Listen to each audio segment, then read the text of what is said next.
in Tears of the Kingdom. Adam went for a walk earlier. Hey, I went. What's crazy? I went for a walk too, getting that health right. Getting that health right.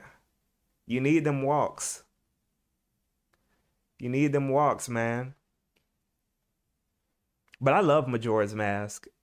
It felt I was under pressure when I was playing that game. It was a very stressful game. And I like the transformations and stuff. Oh, you're playing the GameCube port? Or is that the one you're playing now? Or you're saying that's the one you played as a kid?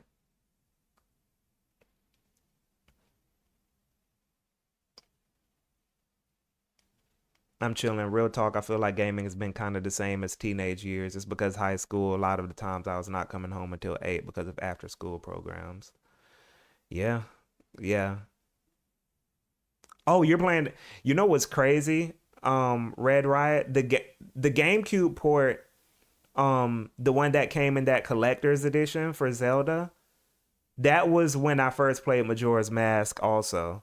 But what ended up happening was somebody a friend stole it from me. And he didn't tell me he stole it from me until like years later.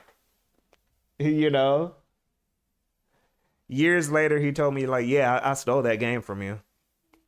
I was like, "Dang, bro. What the heck? Game's worth a lot of money now." I'm trying to move this ring light out of my glasses.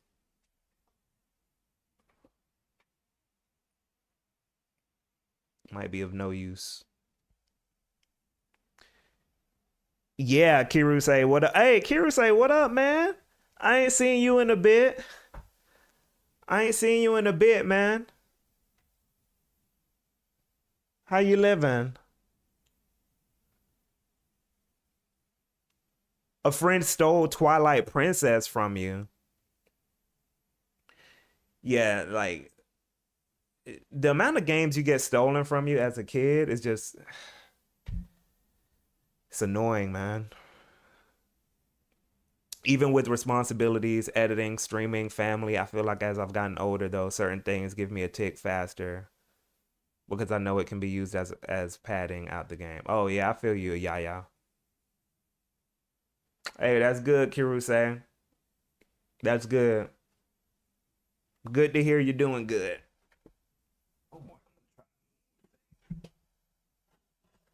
Think about this before I start. It's not that important. If you lose your soul, what game? Whatever. Yeah, whatever. Yeah, so I took a walk earlier today, then took a nap. Um, and then now we here. We're gonna get started in a bit though, because I didn't warn people. I didn't warn people about this one, or I didn't give enough warning, I don't think. But um, yeah, I've only had friends come over twice to my house because of Asian parenting. Yeah, you see the hey, yeah, yeah. I know you see this. This is why I wear contacts on stream because so I don't gotta worry about this. But you know what I'm saying? Let me try to. Let me try to. Let's try to do this. This ain't. Hey, it ain't happening, y'all. Y'all about to see this the whole time because I'm not about to. I'm not about to struggle with this. I'm not about to. I'm not about to stress myself out over this. Uh, but gaming as an adult, the game needs a strong at opening. No Kingdom Hearts 2 opening. I needed to show me everything. Yeah. Hey, real talk. Real talk, man. Um, but okay. I'm a bring our guest on. It's Let me see if I can get this working. Um, and make sure y'all can hear him. Wolves, can you hear me? You good? I can hear you. Can you hear me? Yeah, yeah, yeah, yeah, yeah. Can y'all hear Wolves? Can y'all hear him? Can y'all hear me at all? Jazzy, what up, man? What up? I'm fine with Kingdom Hearts 2 slow opening. Look at how adults playing it nowadays. They don't be paying attention. You know what's crazy though? Personally, I don't feel like Kingdom Hearts 2 had a slow opening. I just feel like it was like a weird um who's quiet? Is it me or Is it me? is it me I or need to move Wolf? this mic. If it's Wolf, hold on cuz I got something for that. Yes, sir.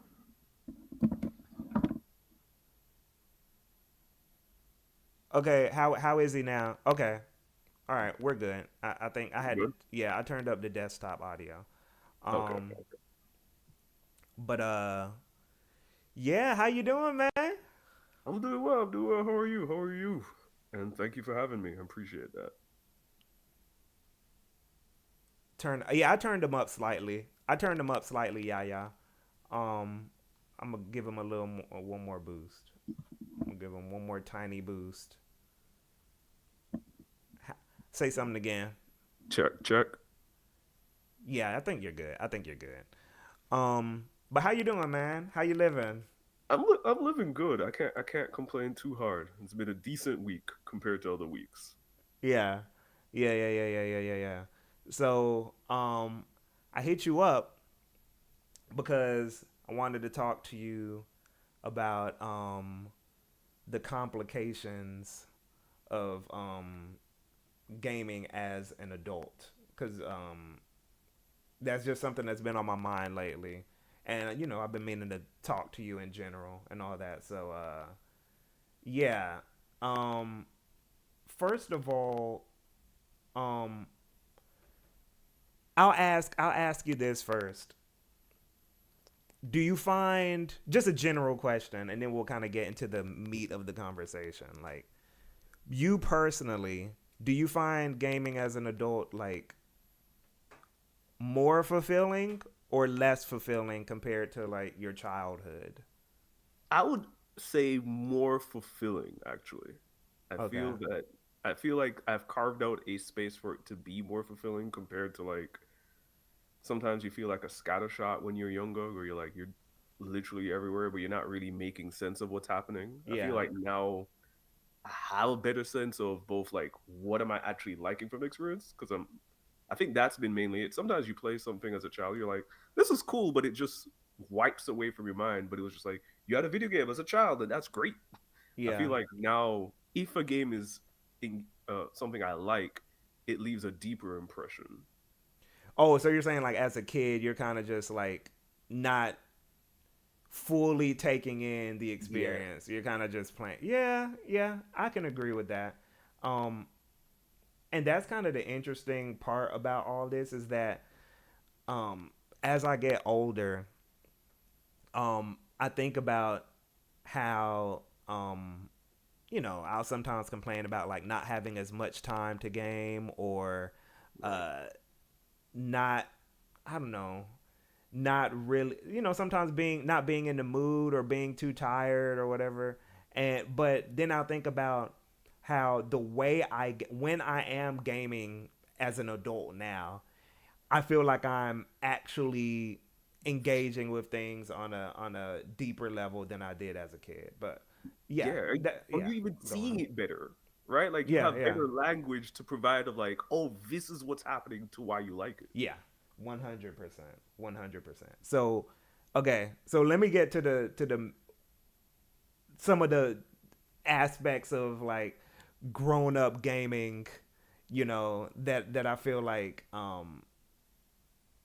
I don't know if I want to say the difficulties or I guess some of the nuances of gaming as an adult, right? So one thing I and we briefly talked about this all off stream, but playing a few games versus just playing focusing on, I mean, playing a lot of different games, right? Uh as so as you've gotten older, would you say you play less, you play fewer games? You agree with that, or is that your same experience, or I would say I think I had a choice between am I going to play the same set of games or am I going to try to expand? And mhm. so I actually had a slightly inverted. So like there's a time where I was playing strict mainly just NBA 2K for a while. Oh, I didn't even know that. Yeah, so it's like really right before the pandemic, the default choice. Like I played other games before in between that, but there's a time where it's like I felt like all I'm gonna do is play 2K. And I remember making a decision in pandemic. I'm like, for other reasons 2K related, I was just like, this is not a satisfying experience. Mhm. Let me go back out into the space rather than keep myself confined. But that it was a trade-off choice that I feel like has had come with pros and cons, basically. Yeah. So oh, Terrence, what up? What up, Terrence? Uh, so for me, what I'll say is when I was a kid, I feel like I was way more exploratory. Is that a word? Yeah. Exploratory? Okay, yeah, I was way more like, okay, I'm just gonna kind of play whatever, even if I don't know like if I'm going to like it or if it's something that I'm passionate about. I'm just like dip my toe in it. So I think as I've gotten older, um, I kind of just play like the same. I'm way more just playing the Blandrew. What up, man? What up, Blandrew? I kind of just play the same stuff a lot of the time, man. Like I've become way more like laser focused with Mm. my taste as an adult, uh, and I feel like that changes how I talk to other people about games because I'm not as like um I don't know, I'm not as anxious to find new Uh, things or that kind of stuff, and I feel like I know my taste better, I was kind gonna of. ask that. It's like this idea of as like you've experienced so much now, but it's like the exploratory phase is not over, so to speak, but you're like, you know what game design ticks work for you, what type Yeah, of approaches, and so yeah, I yeah, think there's a there's a strong like taste now that people is like you can now read things through that perspective. yeah. Let me read through the chat right quick. I was trying to move the chat box over, but it was things being difficult. Um, Trying to see if I can put it in the middle.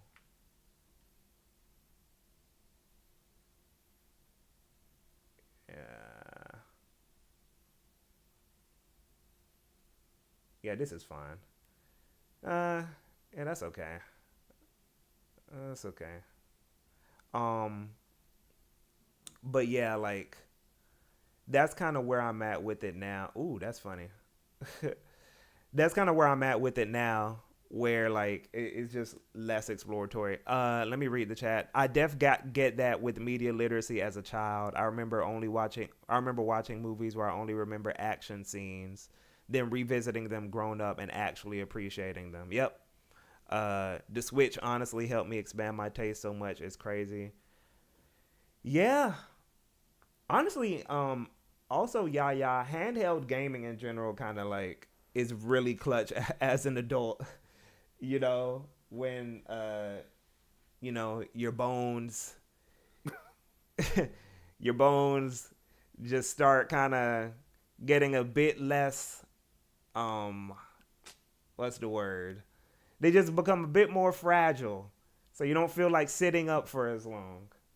So you kind of need them handhelds to just lay back and game sometimes. Um, but yeah, just the one game versus playing a lot of stuff, like that's kind of one thing that's changed a lot for me. Um, But okay, here's the big thing that people talk about a lot. Um, how are you personally? What do you do again for work? I'm basically a faculty member. Yeah. Gotcha. So, do you how personally? How are you like finding energy The answer to? is I'm not always finding energy. Like Yeah, I I think I have come to accept as like there are probably weeks I don't game, even truthfully months where I don't touch touch it because I'm just like my energy is going elsewhere, yeah. and I think that that has been the acceptance of like I gotta put certain priorities of my energy because work is like beating it out of me in some On way. average per month, Ooh. how how often do you feel like you get a chance to like play video games? I'm going to try to treat the last 2 months as an anomaly. I'm going to say, oh, right now, I'll say, based on the rhythm I've created for the last few years, I would say probably like 3 days a week. And so that plays out to be, what, 12 days a month? Really? I That's think not that's the, bad. I don't think that's bad. I'm thinking if that's like, that makes the most sense of like how my energy has played out. Okay, but okay, the other question. How many games per year Oof, no, do you that. do you get to how many games per year do you get to play? Play or beat, because those are distinctive How many differences. games per year do you get to beat? I would say, based on how it's played out, probably like 7 or 8. That's how it seems to play out.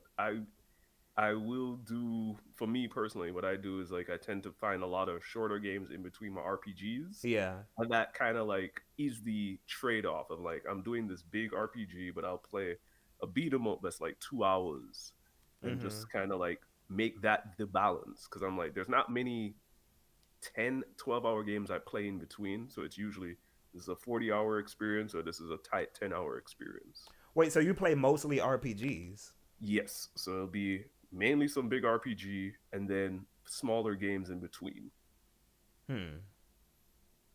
So personally, for you, you don't find like the fact that you mostly play RPGs like do you find that to be contributing to the energy factor or 100%.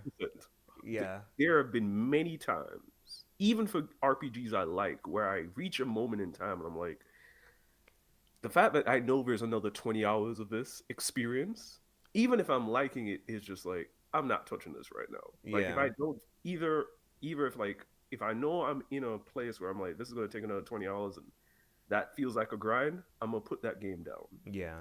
Or it's like if it doesn't have a tight loop, Mhm. right? Like the thing with RPGs, it's hard to play just for half an hour sometimes, right? Like the RPG asks you to play an hour to make progress or something like that, and so it's like if I'm not able to allocate that, I'm like, this takes too much energy. Give me something I can go in and out for a half an hour experience. Yeah. Adam Burns says, as I've gotten older, I've learned that I don't want to deal with most open world games. I got back into fighting because it's easier. Hey, Yeah. that's me. That's been me all year. I've just been playing fighting games. Like, cause, um, yeah, I a lot of times don't have the energy to like get into a big Ace Thunder. What up? The themes of resistance and environmentalism completely went over my head playing Final Fantasy VII as a kid. I thought it was just about Cloud having a big sword. Yeah. Yep. Terrence said you'd have the energy if you it was a real time strategy game. uh, you trolling me, turds. Yeah. You got to get into them real time strategies, man. What one of these days? I've not played an RTS yet. One day. Mm-hmm. Most of the game, most of the strategy games have been strategy RPGs like Valkyrie, Fire Emblem, Triangle Strategy. So Yeah. Like I say for me, man,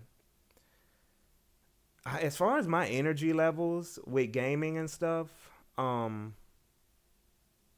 like I think what I had to stop doing is comparing how I game to how everyone else games, especially being someone who's on the internet. Ooh, I think I got the I almost got the ring light completely out of here. But as someone who like um is on the internet a lot, right? I'll look at what other people are doing, and maybe a new game came out, and they'll be like, "Oh yeah, I just beat this game that came out literally last week," and I'll be like, "What? Am I am I not managing my time properly enough? Like, what's going on here?" But then I have to remember, no shade to anybody, but I have to remember too that some of these people that we're interacting with online might be 19, or they might be Mm. 18, or some of these people. Oh, it is gonna sound. I know exactly where you're going. Go for it. This is gonna sound bad, but yeah, some people don't have jobs, right? Oh, And- I wasn't thinking that. I was going to say. I thought you were going to say they don't have other hobbies or interests to oh, supplement. that's real too. Paz, what up? Hope you're having a good Saturday too, man. Uh, but yeah, like, so for me, what I had to stop doing was comparing. Also, I had to stop comparing my actual interest. Disaster said, yeah. I had to stop comparing like what other people are interested, and instead be honest about what I'm actually interested in, right? So Big sometimes one. I'll see people, they might be like marathoning through 3 5 games, and it'll be what's something that came out, Dragon's Dogma, Persona 3 Reload, Final Fantasy 7 Rebirth, right? Let's say these are the three things that came out this year, and that's kind of the that may have been three of the games that someone just got through in the last couple months. But for me, I gotta look at that and be like, no, that's that person's, like that's their interest. You know what I'm saying? I can't look at that and be like, oh, because I'm a gamer, I have to be keeping up with, you know, what other gamers are doing or what they're interested in. I have to look at and also I have to look at my life and my circumstances and be honest about my bandwidth. You know what I'm saying? Like I got to be honest and kind of be like, okay, um, these are these are my goals in life, right? I make music. Um, I have a partner. I have a job. Have a family. I might want to work out. So I might not be able to do the Final Fantasy Rebirth, Dragon's Dogma, Persona 3 Reload back to back marathon the same way somebody who, oh, they're laser focused and like this is their thing. You know what I'm saying? Like Right, right. their thing is keeping up with the latest whatever, and if you got to look at your life and be honest about how gaming fits into it. Um, Yeah, I- go on.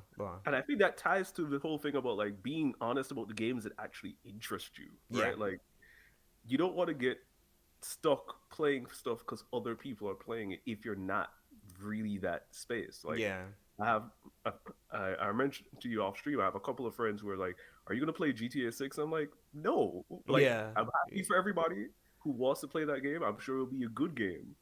But if I'm honest, that the level of interest is at a zero. And yeah. so just because even if it comes out best game of all time, Mm-hmm. that's not gonna move me because that's not. That's not you. And I feel like sometimes when people play certain things, they get caught in the well, everyone says it's great. I gotta Yeah, put my time. And it's like yeah. you don't like You really you. don't. You still a gamer as long as you play whatever you actually Yeah. are into. I think there's just that. I don't know if it's like a pressure or if it's like just the fact that gamers kind of. Because here's the thing too. Sometimes we'll identify ourselves as gamers, right?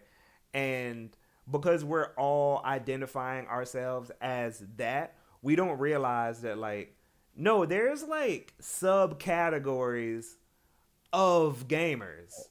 Everyone isn't just a gamer, right? Like so the fighting game community is totally different from the JRPG community. JRPG community totally different from League of Legends. Like so you got to be honest with yourself and be like, "Hey, you know, this is the space I'm in. This is like what I care about. So I can't really like, get too caught up in the idea of what you're supposed to be playing." Let me read through the chat right quick.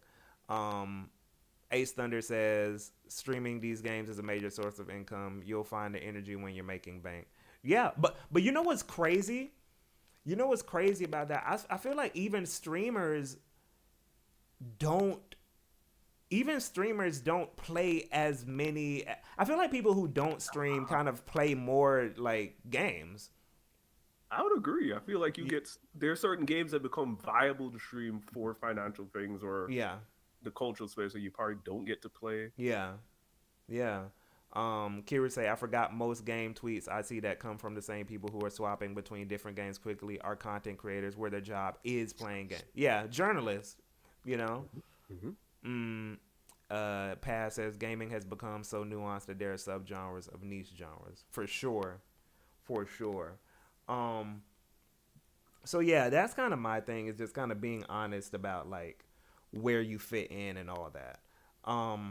But uh, so here's the other thing too, right? That we kind of briefly talked about. And I think this is kind of gonna be like the longer point of the conversation.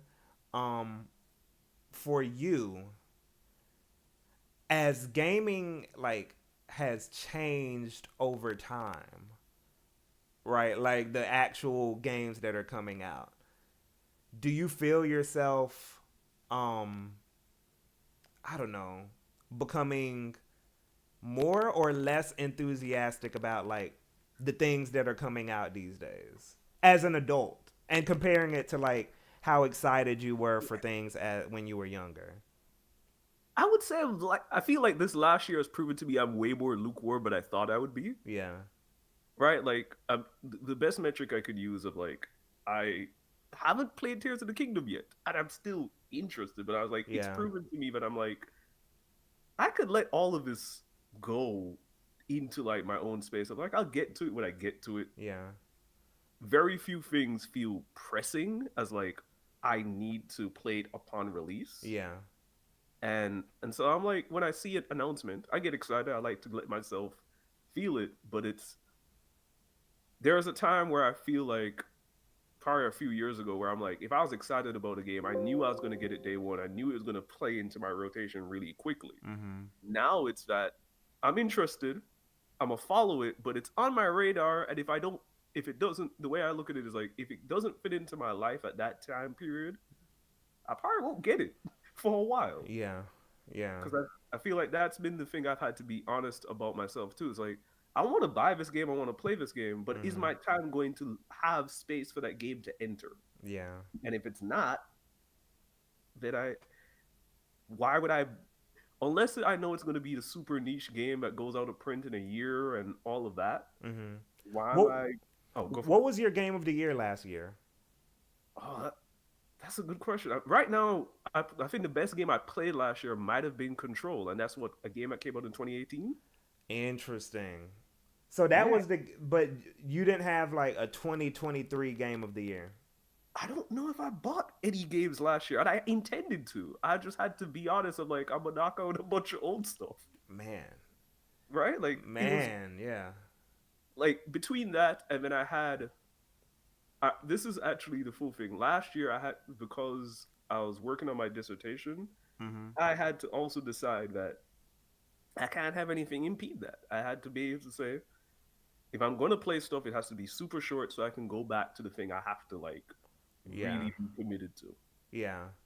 What Like about for you? Because I know you did play Tears of the Kingdom, but I think you were on the same energy of like you probably didn't play a lot of 2023 games, right? uh a lot is uh okay, here's the thing that I like to think back on for my life is that I've had eras of my life where I didn't game at all. Yes. I've had eras of my life where I was not gaming. So I don't even know what I don't even know how many games the average person, when I say the average person, I mean the average person who will identify themselves as someone who's enthusiastic about gaming, what is the average amount of Yes. games that person plays? I want to say, um, I want to say I played an average amount of 2023 games. So my game of the year last year was Tears of the Kingdom. Right. Um, but then I think I've also played Armored Core 6. I also played, what else did I play last year? Armored Core 6, Freedom Planet 2, and I played Pizza Tower. Driz, what up? Everyone's giving you props for playing Control, by the way. Oh snap. You know you have too many Nintendo friends when all of them wonder what the hell Control was when they mentioned it during the Game Awards. That's funny. Adam says same from 18 to 21 I didn't game at all. Yeah, there's like certain pockets of my life where I wasn't gaming. I think the most I gamed where I was like really just playing like a lot of stuff, like new stuff, was maybe like whatever year the Switch came out, was it 2017? 2017. I played a lot of games that year. There's a lot to play that year. Yeah, but not, and it wasn't just because of the Switch. It was also just because like I was in a different phase of my life. That was the first year I moved to California. Mm, So it was, and I was working a part time job. So I was just playing a lot of different stuff. Um, I'm 22, so I'm early. Driz says I'm 22, so I'm early on in gaming and adulthood, kind of. Strami says I didn't game from 2013 to 2017. that's Yeah, real. no one talks about that. No one talks about those like hiatuses you go on, and it's not even like an intentional Yeah. like I'm gonna stop gaming thing. It's just something that kind of just randomly happens, you know. Yeah. Uh, so yeah, there was a period where I wasn't gaming. Last year, I'll say okay. This is what I'll say. Last year, I played I think 8 or 9 2023 games. Okay. Um, and I'm pretty sure I didn't beat all of them. I don't think I still haven't beat Pizza Tower. But that was still in my top 4 last year because it was just that good. Right. Um, but uh, for me, I just don't. I just don't feel the desire to force myself to really like play new things anymore. I Hmm. don't really feel like, and just to go back to the question I asked you earlier, I don't feel as enthusiastic about gaming as I did when I was younger. And when I say enthusiastic, I don't mean enthusiastic about the hobby itself. I feel like now I'm more enthusiastic about the hobby than I was when I was younger. But I'm talking about the actual games that are coming out. I don't really feel like they're motivating me the same way that games Hmm. did when I was younger. And I'm talking about the things that the industry is producing. So let's say I was going to be somebody who was jobless, uh no partner, no rent to pay, living with my parents, young or something, right? And Final Fantasy 7 Rebirth caught my eye. Based on my taste right now, something like Final Fantasy 7 Scarecrow, what up? Driz says I had a hiatus too during 2022 to 2023. Oh, everyone's talking. Okay, so everyone has had like I see a lot of people talking about like their hiatuses. So everyone has had that period. But okay, what I was gonna say is something like Final Fantasy VII Rebirth doesn't inspire me because of what the game is. Mm, It's not necessarily because I'm older. right. It's because what I grew up on, the types of games I grew up on, motivated me to want to see what they were about more than the types of things that are coming out now. Um, or a lot of the types of things that are coming out now. Because I feel like now, too, we're getting into this era where games kind of want to be this all encompassing, we're going to take up your life. Like, we want you to only think. Even when you think about something like content updates, right? Let's say I played Cyberpunk 2077, and let's assume the game wasn't buggy or anything like that. Let's assume the game was like fine at launch and stuff. And let's say I played Cyberpunk 2077 at launch, and I was fine with it. I was like, oh, okay, this is cool. I beat Cyberpunk 2077. Moving on, right? But then you get Phantom Liberty expansion. Not saying expansions have never existed, but you get the DLC coming, and now that's technically another game. You feel what I'm saying? That's technically like, oh, okay, so I haven't beat Cyberpunk 2077. Like now I gotta play like games are now just becoming these living, breathing like things that are just like, oh, this is a forever game. There's no conclusive. It's not. They're not as conclusive as they were before. They don't want you to let go. Yeah, They don't want you to close that chapter. yeah, And I think what's weird is that, and I would say is like maybe for folks younger than us, they don't want the chapters to close. yeah, Like to me, and this is part of something I've learned about myself. Like at the moment in time, most times if I'm playing a game, once I hit the ending, I'm ready to wrap it up. Like I know I have friends of mine who will do every single ending, everything. I'm like, if I get a bad ending, as long as the ending is satisfying, I'm ready to move on. I yeah, don't need these things to be omnipresent in my life. yeah, Like I like to be able to say, I had my core experience, I can let go. yeah. Omnipresent is the perfect word too. That's kind of what I'm getting at. Is that like these, and even when you look at right, like not just the idea of these games having constant updates or having a lot of content that you have to sift through, but even like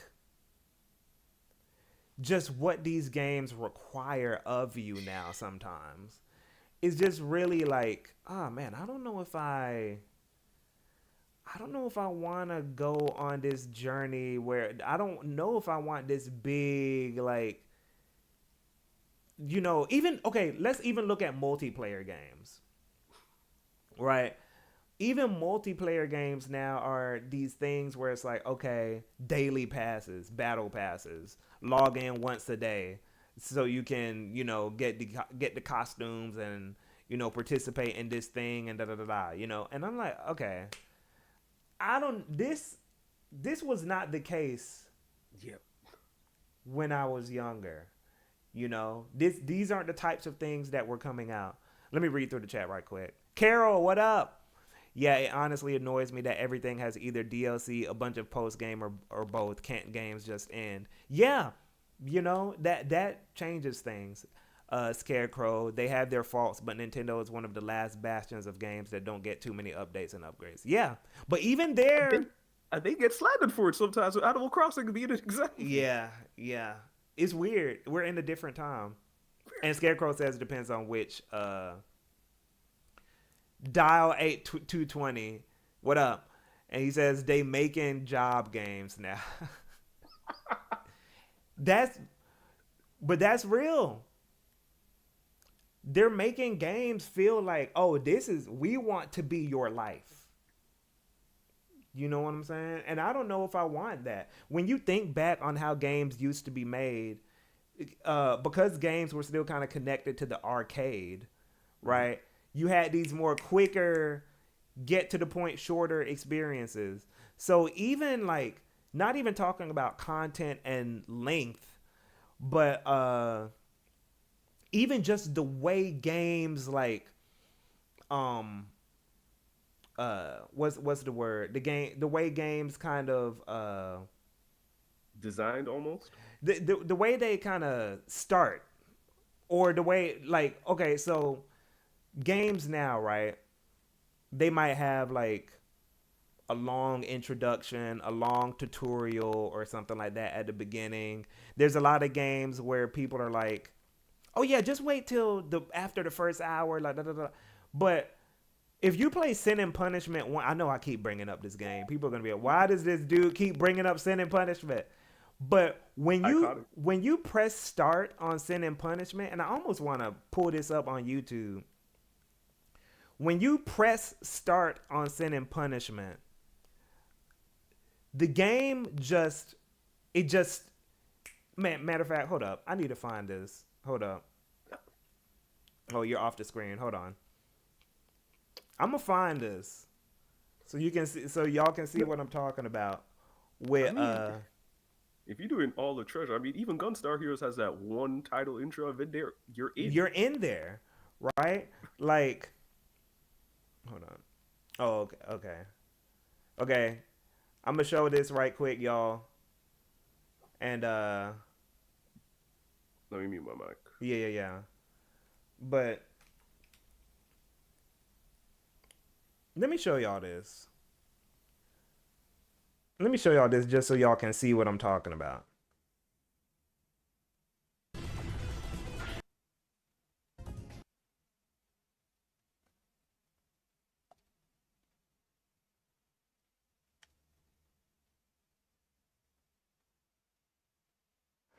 Hold on.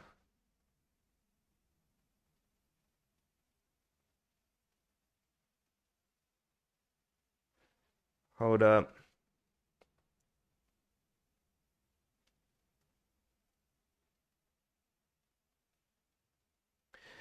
The YouTube video don't even give you the yeah, everyone's talking about, oh hey, y'all get off me and send this punishment, man. Look, let me show y'all this, okay? Let me show y'all this right quick.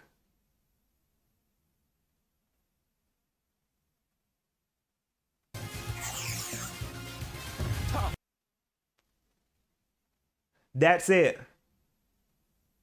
That's the beginning. This is the beginning of Sin and Punishment. You ready? This is the beginning.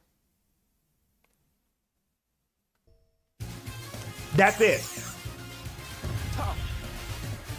That is the beginning. That's how Sin and Punishment starts. It just, there's no like preamble. There's no like extra like, hey, we gotta, we gotta like Godfather you in. It just like boom, right?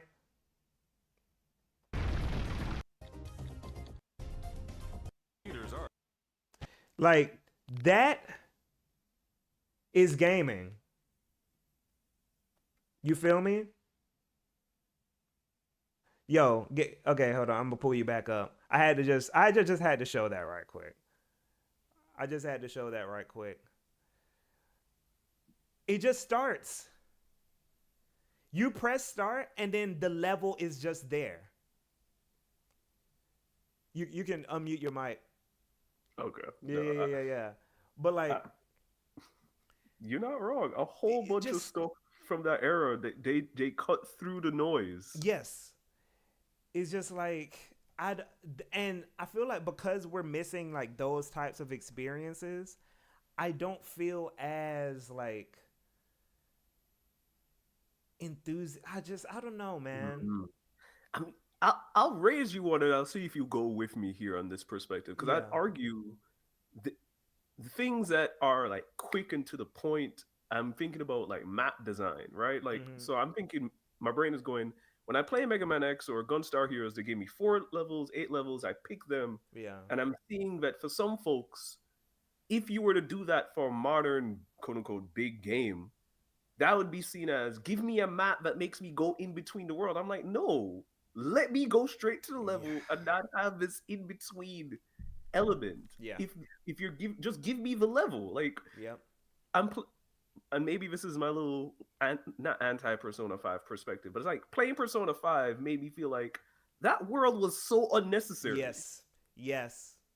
It made Yes. me, yeah, I like the game a lot, but I'm like, why do you want me to move around the world? Just let me go each place. Like it was the most unnecessary design choice, but I know why they do it. It's because people are going to see it as like that's not making me immersive. I'm like, being in the level is immersive enough.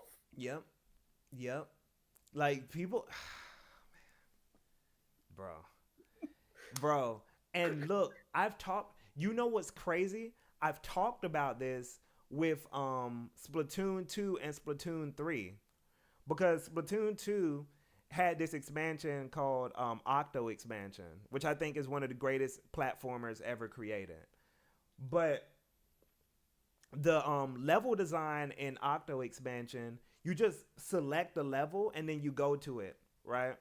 And that's why I love Octo expansion so much, is because it solves these problems that I have with a lot of modern games now, where they kind of want to just take your time, use up your time, or like kind of. But when you go from Octo expansion to Splatoon 3's campaign, instead of continuing that mission select design, they created like a whole open, not an open world, but it was like, okay, here's a hub world that you can walk around in. It wasn't as bad as Persona 5, but it was definitely one of those situations where I was like, okay. Okay, y'all are giving in. Y'all know that people want to feel immersed. So you're going to give them a place to walk around. But I don't know, man. Even like that's why Armored Core 6 was at the top of my list at near the top of my list last year. It's cuz they didn't give in to what the people were saying, and it just made you just select missions in Armored Core 6. You're not walking around anywhere, you're not exploring a world. You just select a mission, go, right? And it's the fact that gaming is missing more of those types of experiences that Yes. I feel like I'm not as like, you know, rah rah to hop in. Even the stuff that looks cool, like Dragon's Dogma 2 looks crazy. But I also have to think about like, oh yeah, but that's a commitment. Yes. It's a commitment. It's not just a game. It's like now, like, okay, you gotta you gotta play this now. You gotta actually your life has to be based around that. Strami says slandering all my favorite games. What game I We're not slandered? slandering. Wait, is he talking about Persona 5? He might be talking about Persona 5. It's a great game. I the very short version is I don't understand why there's a section of the community who is mad at Persona 3 Portable now. Now that I've experienced 5, I'm like, the world doesn't give you much. Yeah, But yeah. But mhm. some people just need that, man. Yeah, but that's as you said, that's not how our era was. It was if the level was good enough, that was everything. Yeah, That was enough. yeah. And I yeah, and maybe I'm so much in my beautiful Joe perspective where I'm like, that's the dream to me. Like, give me a perfect level, and I can be filled the same way as like I enjoy a world. It's not as Mm-hmm. if I don't, but it's like you can tell when a game is adding it because people they feel like they need to They need to, rather yeah, than yeah. yeah. Like, and the other thing too is that it's not even necessarily that like I don't. I think every game should be this like Right. snappy thing. For me, it's more about like balance, Yes. right? Balance in the industry. So like I don't feel like we're we're getting a balance of snappy experiences and these more immersive like big Right. open world experiences, or these not even necessarily open world but big time commitment time sink experiences, you know. um so for me that's kind of the thing. It's like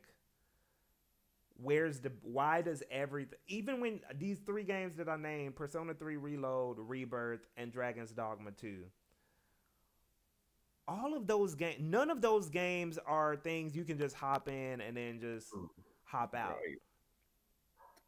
All of those games are commitments.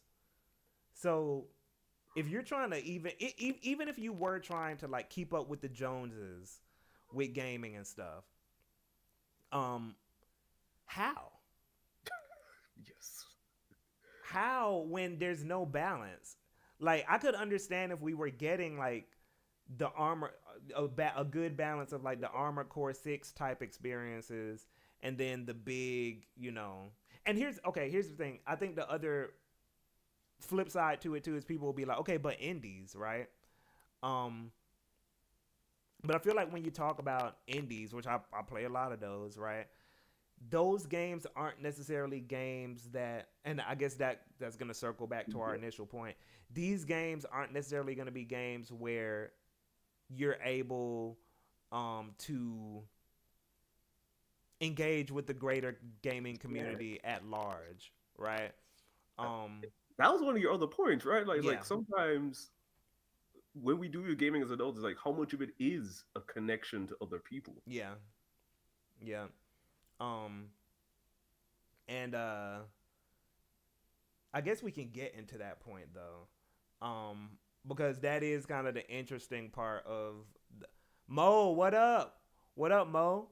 I like open worlds, but playing near Automata recently, I felt the open world was unnecessarily. Probably because combat was the main draw for me with that one. Later on this channel, Mo, we're going to talk. I'm going to talk about specific games, and my experiences with some of these games because I agree with you on near Automata. I don't feel like the open world really added anything. If it was just a hub world, I don't feel like it would have made much of a difference for my experience or for what people talk about with near Automata.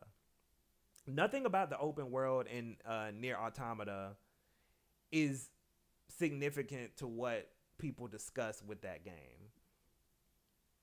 Um, And Carol says, honestly, one of the reasons I dropped Astral Chain was how much it encourages you to be at the station. If it was more focused on the fights, I would have loved it. Very unplatinum like. Yeah, Yeah. Carol, like I feel like even developers that are known for giving you more snappy experiences are like feeling that pressure to kind of give you these like more immersive like I don't know. I don't know how to describe it, but I, go I've on. used this. I think what I'm thinking is like there's a time where I think we as gamers were willing to fill in the blanks of spaces, right? Like there's a time where it's like our Ooh. not Yeah. imagination, but we were willing to like when you go to a play and they Yeah. set up a set, you are not asking you're asking them to set up the set enough that we will feel willingly suspend disbelief Yeah. to be in that You space. I think, and I don't want yeah. to harp on where the industry is going, but I feel like a lot of gamers are not of willing to suspend disbelief for where things are. I think they need to Yeah. be told what to see, what to believe, rather than this the setting is setting enough. I can fill in the gaps. Yeah. And filling in the gaps for the sake of the core experience. Right? You get what I'm saying? So it's not necessarily saying like, "Oh, we're gonna kind of remove this fluff from the game because we need you to fill in the gaps." They're removing that fluff because it's not necessary for what the main core of the game is and the practicality Yes. of the gamer's experience, right? So when you think about I'm gonna give an example. Um Shin Megami Tensei Nocturne, right? Had not an open world, but it had kind of like this this kind of map and you kind of move your cursor Yes. across the map in order to go from one destination to the next, right? But then when you compare that to Shin Megami Tensei 5, which came out recently, It's just a big what do they call it? Not open world, but like open Open zone. yes. It's like an open zone area. Um so now because it's more of an open zone area, you have to actually walk 17, 15 minutes. Not I'm exaggerating, Yeah. but you know what I'm saying. You got to walk for a significant amount of time to get from one place to the next, right? But Nocturne, that time was cut in half, right? But when you compare both of those experiences, right? The only reason they're having you walk from one place to another is so that you can have encounters with enemies and stuff. Nocturne, while you're moving that cursor around, you also run into enemies. You following me? Yep. Shin Megami Tensei 5, even though you're walking in an open zone area, you're also running into enemies.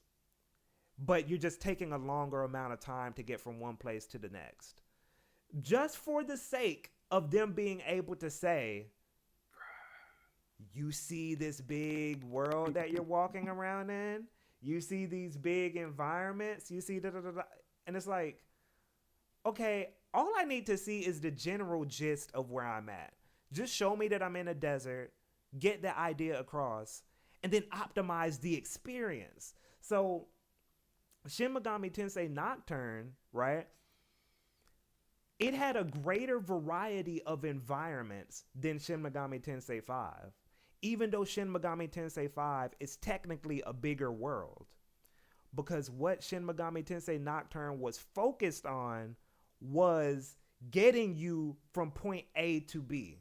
It didn't matter how big point A to B was. It's just about getting you to that next point.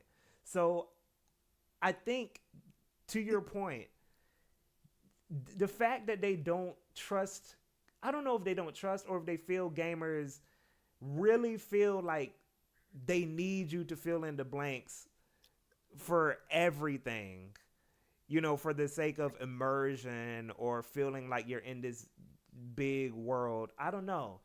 It can hinder games sometimes because personally I prefer the fact that Nocturne was a smaller world with more variety and Shin Megami Tensei over Shin Megami Tensei 5 being a bigger world with less variety, you know? I mean, So go on, go on. no, I think that I don't know how you get folks to be willing to abstract Yeah. or again, right? Because this goes back to your thing about like if the industry is not creating that balance, you're gonna get everyone emphasize this emphasis on immersion. I'm just like, it's needed for some games, but this idea that it's always the design tool needed, and I wonder if Yeah. part of it is like, a we grew up in an era where we didn't need it and we were able to appreciate the design, but I don't. Yeah, I wrestle with like why is it the default, right? Yeah. Because yeah, in the JRPG space, it's interesting using that stuff because I'm like you mentioned with Nocturne to five, I mean things like we don't get abstract maps anymore, Yeah. and Yeah. it's because of that same thing where it's like Yeah. you got to make people feel, even though I still like the very short version was like I think about the Mario discourse that happened earlier, where people's like, "I need the hub world." The fact that this is a linear choice, or I'm giving linear courses, is a lesser experience. I'm just like, that doesn't make So sense. yeah. But people need to be sold for some reason on that, Yeah. even though to me, like half the time, that's just taking up time. Yes. Yes. Like I don't know if people really think about it that way though, man. And oh my gosh. This is a that's a whole nother conversation too. Like Yes, a lot of that stuff is just it doesn't need to be there. It doesn't need to be there. But I don't know, people just want it there just so they can feel like I don't know, man. I, I'll use this to get off one of my hot takes I've been saying a lot off air to people, but maybe you'll get the spirit. Yeah. I played Ghost of Tsushima. I like the game a lot. The best part of that game, as in the best design, the best, they know it too, is the actual duels. Yeah. They actually, not the general spars, but like the in between duels. And I'm like, in another era, the game would have just been duels. Oh my, bro, And I'm like, if you bro. were, but we don't trust the player to enjoy that To experience. enjoy it, they won't enjoy it, man. They need the big like map. They need it. And, They need and it, like, man. Ah, gosh, and so if you talk dude. about excitement and not feeling excitement, I get your point. I get it. Yeah, bro. And that is gaming as an adult, right? That's gaming as an adult. It's like watching, and you know what's crazier? You know what's crazier? Because we're talking about the era that we grew up in, right? But we also talked about, you know, the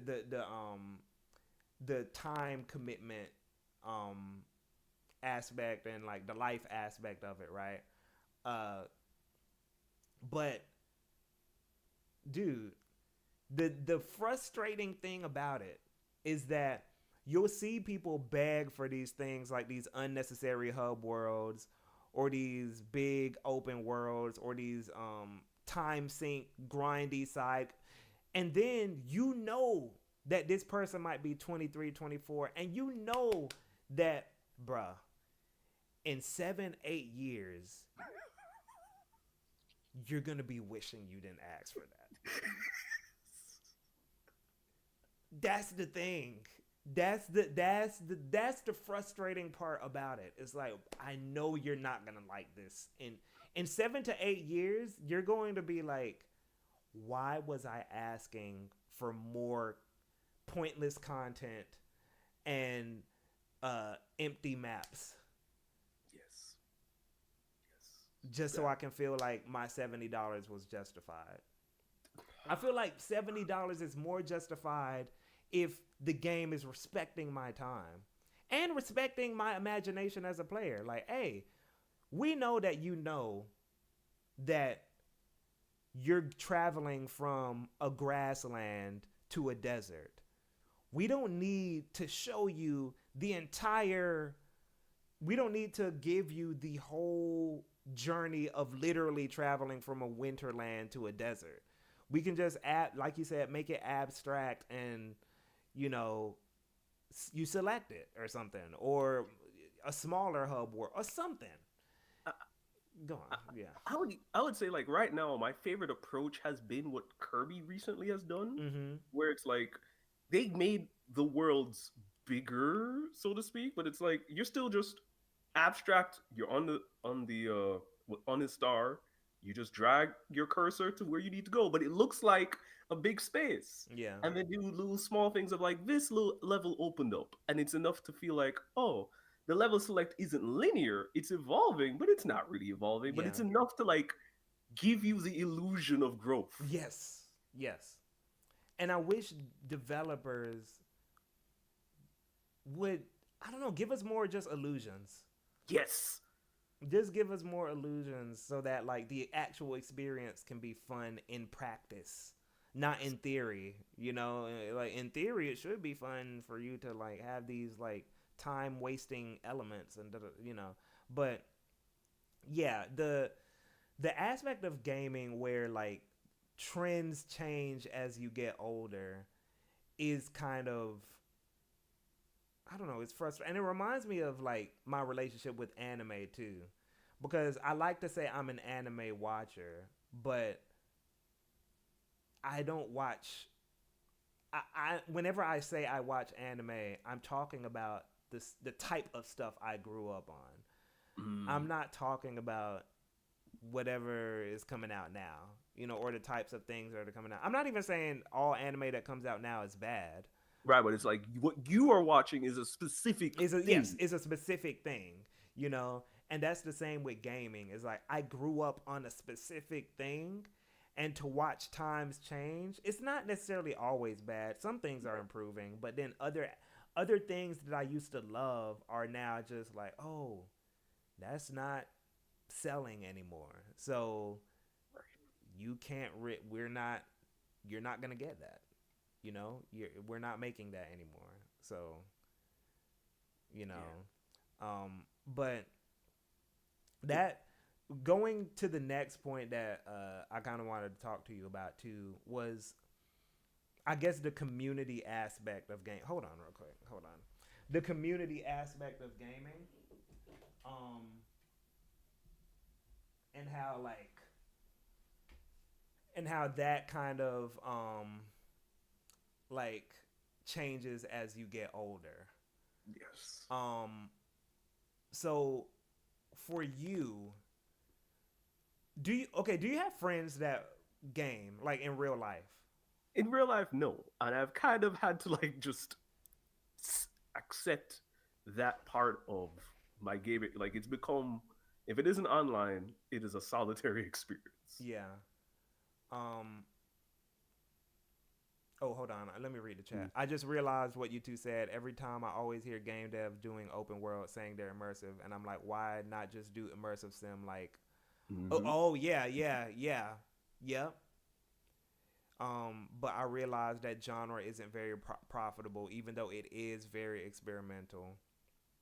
Pass says, I heavily understand what you mean with anime watcher terms. Same with gaming. Yeah, it's just all these things mean different things depending on your like vantage point. But okay, so you're saying for you, most of your gaming experience is solitary. Yeah, like if it isn't for the community I've cultivated online, I'm sure we'll talk a little bit about that. My gaming in real life with folks is very non-existent, and Mm-hmm. I think that's affected my gaming experience a lot in terms of like, okay, if I don't have friends around me, why don't I just triple niche down? Like, it's not one's gonna care with whatever I choose. No one's gonna give me like, oh, you should be playing this too much. Yeah. I can just go off into like that, and but I think I lose that like when I talk to regular folks who have randomly dabbled in gaming, you start realizing, oh, I can't have conversations with these folks because the reference points are not the same. Mm-hmm. Yeah. Um. Yeah. When I was younger, Mm-hmm. I had more friends that played video games, but I think that was because when you're younger, you don't know your taste. So you're kind of just playing Mm, games with like you're kind of just playing whatever. Oh my gosh. One more thing, one more time. Yeah, you're kind of just playing whatever, right? So for that type of thing like, okay, let's say for example, Pokemon came out, when Pokemon Red and Blue, when we were kids, right? Um, Everyone who played Pokemon Red and Blue when they were kids aren't necessarily still playing Pokemon Red and Blue now, right. you know? So, but because it was the thing when we were kids, we all could like bond over that. We all could talk to each other and kind of be like, okay, yeah, we're all gamers here. Um, but as you get older and everyone kind of starts to specialize Yep. and go off into their different like specific um specialties, you everyone kind of drops off little by little, and you get less. You start to see like, oh, now I'm, and then as you start to specialize, right, it now becomes a thing of like, oh dang, like I became the weird JRPG guy. Exactly. So now I don't really have any friends in real life that play video games. Versus the people who may have went off and specialized in like NBA 2K Yeah. or FIFA or Call of Duty. These people still have gamer friends. I don't know why I used air quotes. They're still gamers, right? Yeah. Yeah. No, 100%. That's They're still game. gamers. They're gamers. Yeah, but you get what I'm saying. Like they're they're not online on forums keeping up with Right. every little piece of news type thing. Right. Like, Hold on, let me read through the chat right quick. My friends dropped gaming when they hit 21 or started families. Bit of a lone ranger these days. Yeah, yeah. that's what happens as you get older with this thing. Scarecrow, my only gaming friends were co-workers. I played COD with on PS4 back when I had one. But aside from that, they didn't really play the type of games I like. Driz, the weird, the weird JRPG. Hey, when you become the weird JRPG guy, say goodbye to all your real life gaming friends. That You will my know your gaming friends are now online. That's listen, it's real, and my group chats that I've connected through nerddom, that's what they know me as. They be like, I show them a game from like whatever era, and they're like, I made it up. They just know.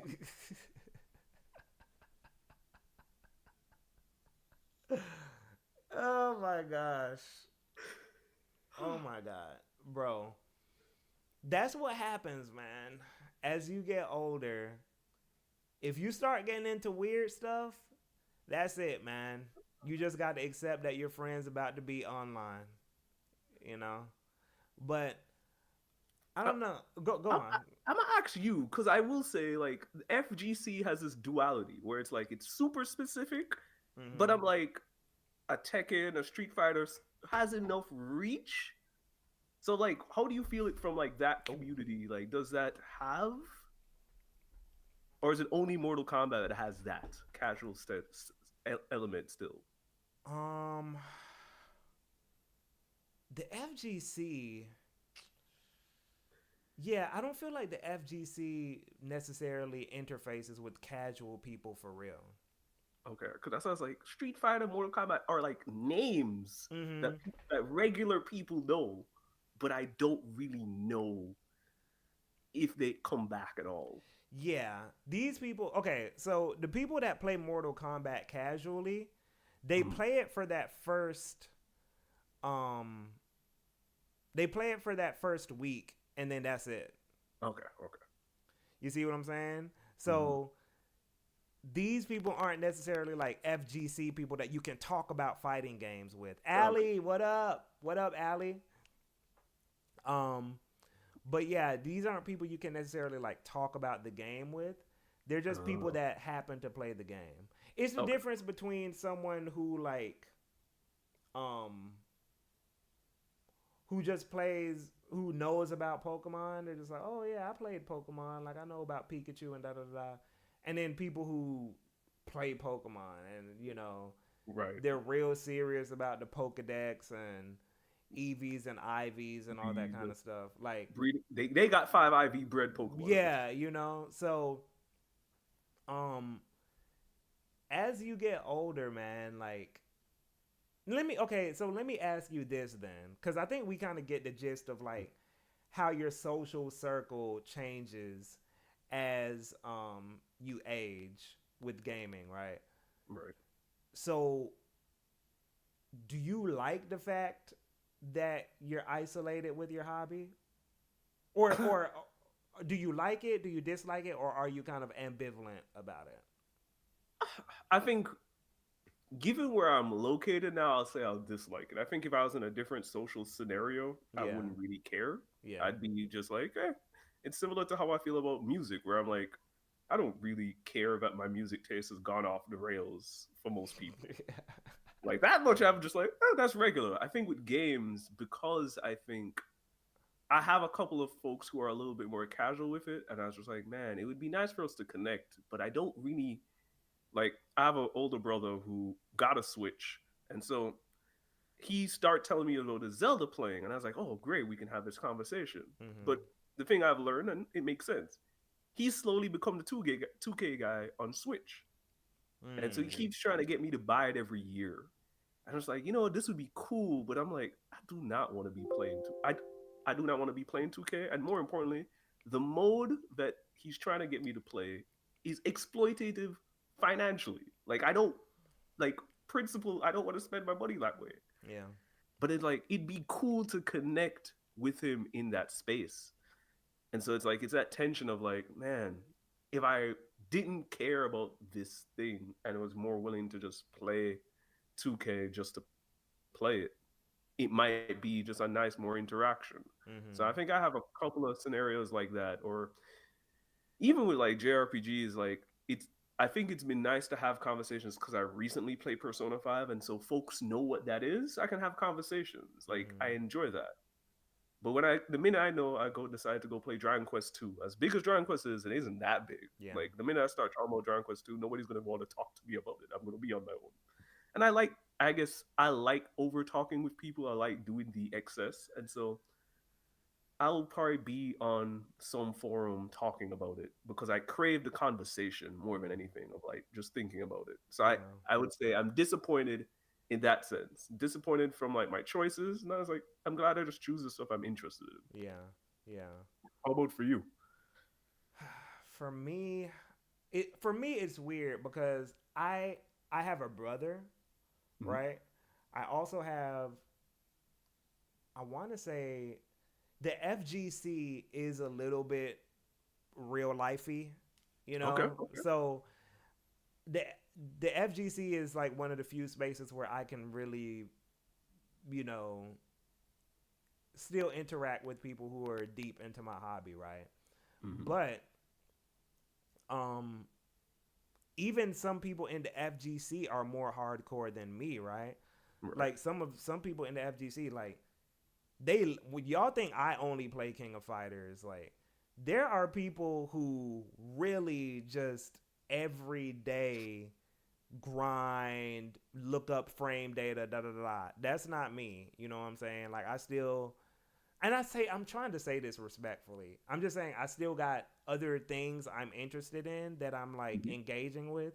So even some of those people I can't really, and okay, and we're gonna kind of get, this is gonna be a tricky topic to navigate.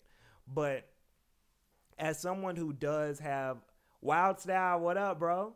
As someone who does have like um some friends who are like hardcore gamers, right? Not a lot, but I have Hmm. some. And when I say friends, I mean people I know in real life. Right. Um, but as someone who still has some of those friends,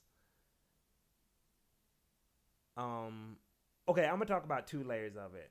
Friends that I've had who were hardcore gamers, and people I've dated that are hardcore gamers, right? Hmm. So, uh, there is also a personality element to um interacting with people who are very into video games. Okay, I'm trying to tread this lightly. Threading um the needle. I'm trying to be careful. So um the way I grew up, or the interests that I have, or the circles that I was around, molded my personality a specific way, in terms of the way I talk, or um, my value systems, or um, whatever, just my general personality, right? So as I've gotten older, the types of people I can interact with just from a personality standpoint has gotten smaller and smaller, right? And with gaming, I forget what people call it. I don't know if it's called social contagion, but when the types of people you're around uh kind of like molds your personality. So okay, so for example, people who are into rock music, right, might all dress a certain way. Not Hmm. because they were raised in the same area, or because um their parents were from similar countries or something, which is more of a cultural background thing. It's because their interests um kind of cultivate a certain aesthetic.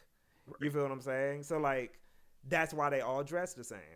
That's why if you want to talk about the meme of people who wear the green Zelda shirt and cargo Cargo. short and khaki cargo shorts, right?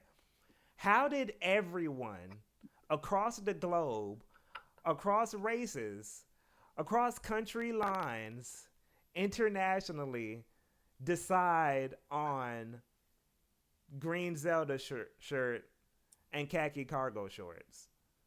This is because of that social aspect of gaming, right? It's not necessarily that they got that there was a meeting where everyone where everyone gathered together and said, "Hey, y'all, we all walking the green Zelda shirt and cargo shorts. That's the plan. That's what we doing, Is right?" that is that subconscious group? Yes, yeah. It's a subconscious thing that happens. It's just something that like you don't notice it, but it's like, oh wait, we all kind of you got the cargo shorts, I got the cargo shorts. What's going on? Like it just happens. You know, it's not something that was a deliberate Right. thing, you feel me? So the same with gaming, right? Because I didn't necessarily grow up in certain circles, right? I wasn't necessarily going to the D&D comic store meetings or da da da, or I wasn't, or I like I said, I had phases where I wasn't gaming, right? So these things molded my personality to where the people who did stay in those spaces 24/7 from childhood Mm, to adulthood, their personality developed a different way to where now I can't even really connect with these people because I don't have the same point of reference. I don't have the same background. I don't have the same temperament for certain types of jokes. So that is an element of growing up as a gamer where, and if we want to get really into it, growing up as a black gamer, I, you I was know, I go was on. I was trying to dance around that. Yeah, yeah, yeah. But you get what I'm saying. Like, It's I mean, I it's, would even say as like for me as a non-American gamer, yeah, some of that plays out too. yes, No, yeah, and I would argue even on top of that, I think what part of what you're getting at is that if you have, and I guess this is the way I'll phrase it to be like, if you have enough interactions outside of your main in group, your entire way that you talk and engage becomes very different. yeah, And so like I feel like what you're getting at, which is real, is like even the folks who might identify as hardcore gamer, that we're like, oh, our interests align, our dispositions can't align because we've gotten to have some lived life normal. yes. I don't want to say normal. You That's know, I very get what you're saying. Yeah, yeah, yeah, yeah, yeah, yeah. the normal. It's hard to Dang, talk about. It's hard to talk about this without but like being, yeah, some certain social experiences that don't center our interests that allow us to have different types of conversations. yeah, And the minute that you have that, the way that we communicate and see the world is drastic. So even though we'd be able to say, hey, you could be a real life friend because you and I could talk about, I don't know, insert what silver ward case, right? yeah. But our the way that we talk about it or how we see things are just not going Going to to, overlap. yeah, And yep. so it's like Mm-hmm. and so that feels I feel like what you're getting is that even if you're in a like have a certain taste and people can share that, it's like it can still feel isolating because of who we are becoming as adults or Yes, who we are. yes, yes. And that's just the weird thing about it is that dang, like if I was younger, you know, I would probably be more open to like interacting with certain types of people who have the same interests as me, right? But generally speaking, someone who's into like, you know, melty blood or I'm trying to think of things that I'm into. Melty blood or let's just say melty blood, right? Mhm. I might not be able to talk to those types of people Mm, just because of like the way the general way that the people in that community are, the way they came up is just a little different from me. You know, so even though I can talk, I can keep up with what y'all talking about, but my my disposition, my personality, my background, the way I see things is just even let's we can even side quest topic here, Mhm. but we can even talk about the way even gamers talk about music, right? Um, like when we talk about when we talk about something like Persona 5's music, let's just that's the easy example. It's basically acid jazz, right? Um, have you know about the brand new heavies? Have you heard of that? No. Oh, okay. You heard of Jamiroquai? I don't know. Yes, yes, Okay, yeah. so as you're a music, you're I consider you a music head. You know, like and same with me, right? Like so our frame of reference for how we talk about music in gaming, right? Because of our backgrounds and because of like what we grew up listening to or the breaks from gaming that we had, right? We don't have that same what's the take that people usually say like, "Oh, you know, like video game music is just on a high, it's just so much more sophisticated and more Wait, complex than wait, people reg say it's sophisticated and complex? I don't know. But it's just more a higher level than regular music, you know. Um and this is a perfect example of what I'm talking about when I say the way you develop into an adult or the way your upbringing played out has an effect on how even if you're a hardcore gamer, your upbringing is going to interact Hmm. with your interest in gaming in a way that's going to affect how you can talk to other gamers about gaming. So, because I had a deep interest in music, you know what I'm saying? Different genres from hip hop, R&B to gospel, rock, drum and bass, all these things, right? That is going to affect how I talk about video game music versus someone who they were in the trenches with gaming 24/7, 365 from the age of 12, 13 to 35, you know? So that person, when they talk about music, something like Persona 5 sounds brand new to them, which is Hmm. fine. It's Hmm. fine, right? But the way they talk about it is just going to be different from how I talk about it.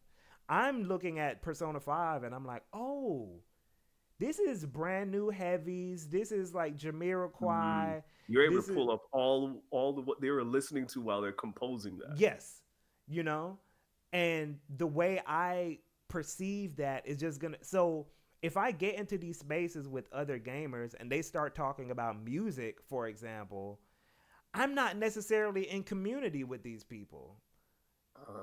You Oh, get what I'm saying? Like yeah, because my background with music is just different.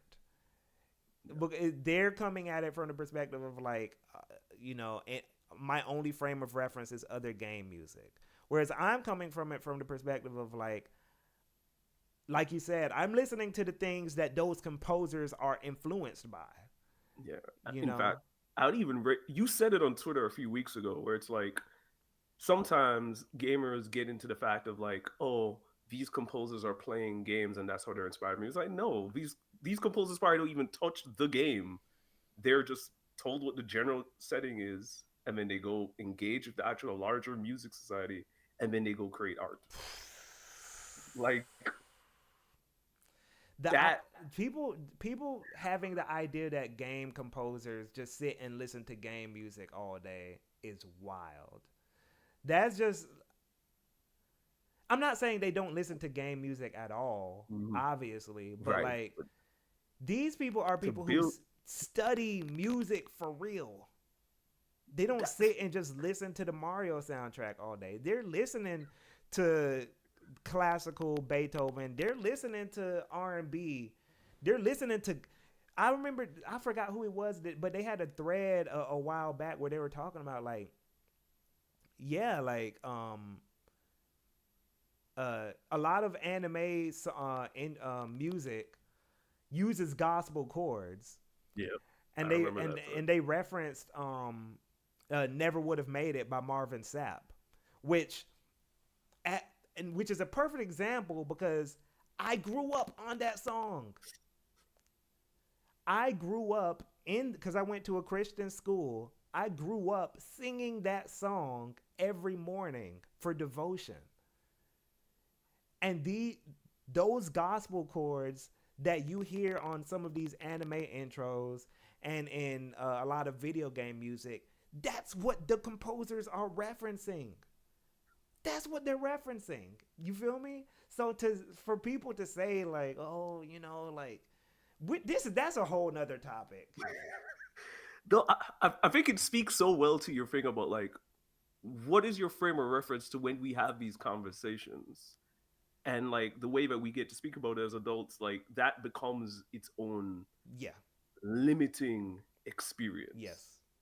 Yes. So circling back to what you said about your lack of having, I guess, friends around that play games, I just it's not to tell you like, oh, you shouldn't feel bad because of that, but it's just to let you know that even when you have those people around, they're not necessarily going to be people that you're in community with because they may play different Mm-hmm. games, they may have different backgrounds, they may have different dispositions personality wise that you can't click with. So that's going to limit you further and further, right? Because gaming is still niche in the grand scheme of things. In terms of being an enthusiast, Yeah, yeah. um gaming is, niche in the grand scheme of things.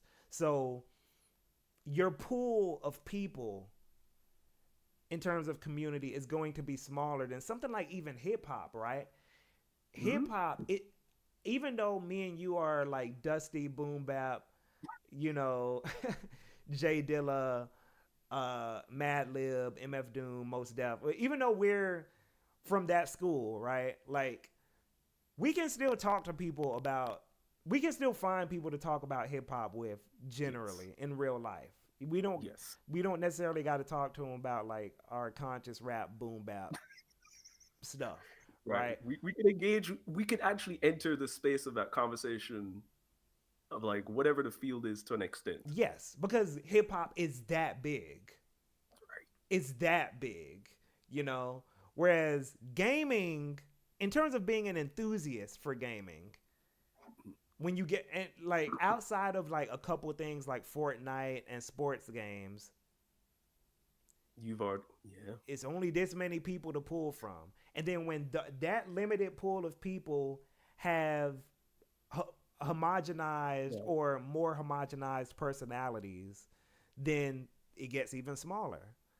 Until and then there's also going to be location, and then it gets even smaller, and then as you keep adding in these extra qualifiers, your pool of people to be in community with just very Mm. tiny.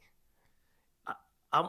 This is a tangent, so we can come back to this another time. But you what you described made me think of something that I've thought about, which is, are we can I'll frame it this way: can the amount of gamers actually increase? Someone has said that it's like we've been having the same amount of gamers since the Xbox 360, so that's like what 2006, Mm-hmm. give or take.